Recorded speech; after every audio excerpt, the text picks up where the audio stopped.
आम लोगों को रोजमर्रा के ब्रांडेड सामान सस्ता देने के लिए जिस अन्नपूर्णा भंडार योजना का ढोल पीटा था, वही योजना अब खुद सिस्टम की लाल फीताशाही में उलझकर दम तोड़ती दिख रही है। प्रदेश की 5000 राशन दुकानों पर अन्नपूर्णा भंडार खोलने का ऐलान किया गया था, लेकिन सच्चाई ये है कि ना तो अन्नपूर्णा भंडार खुले और ना ही दुकानों पर माल पहुंचा, ना ही डीलर्स की आमदनी बढ़ी और ना ही उपभोक्ताओं को सस्ता ब्रांडेड सामान मिला। क्या थी योजना और क्यों नहीं शुरू हो पाई, देखते हैं अगली रिपोर्ट में। अन्नपूर्णा भंडार बना डीलरों के लिए सिरदर्द, वादे में फंसी अन्नपूर्णा भंडार योजना। आमदनी बढ़ाने का था वादा, लेकिन राशन डीलरों को हुआ घाटा। राज्य का 11 फरवरी को बजट पेश होने जा रहा है, लेकिन पिछले बजट में 5000 राशन की दुकानों पर अन्नपूर्णा भंडार खोलने की जो घोषणा हुई, उसको धरातल पर उतारने को लेकर खाद्य एवं नागरिक आपूर्ति विभाग 1 साल से मीटिंग खेल रहा है।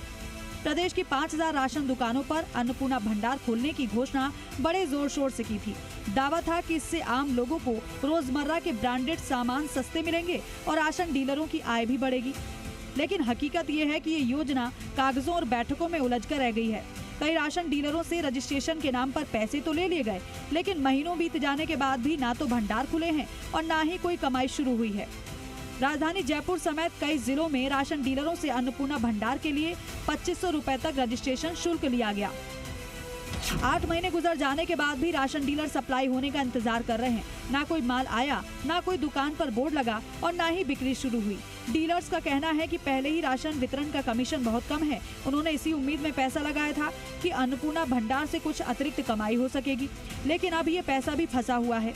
डीलर्स का कहना है कि पहले रजिस्ट्रेशन का पैसा ले लिया और बाद में नीति बनाने में बैठ गए।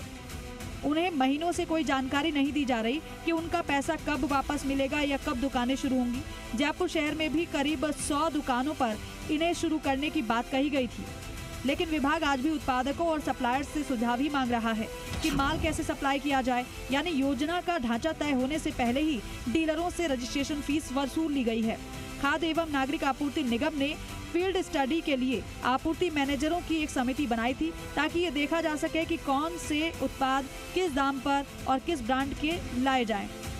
शुरुआत में कुछ फर्मों का चयन कर माल मंगवाया गया, मगर दाम ज्यादा होने लगे। जब सवाल उठे तो पूरा मामला मुख्यालय तक पहुंच गया और उसके बाद फील्ड स्टडी के नाम पर समिति बना दी गई।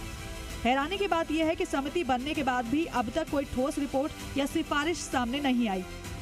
कुल मिलाकर जिस योजना को गरीबों को सस्ता सामान देने और दुकानदारों की आमदनी बढ़ाने का जरिया बताया गया था, वो फिलहाल अव्यवस्था और असमंजस की भेंट चढ़ती नजर आ रही है।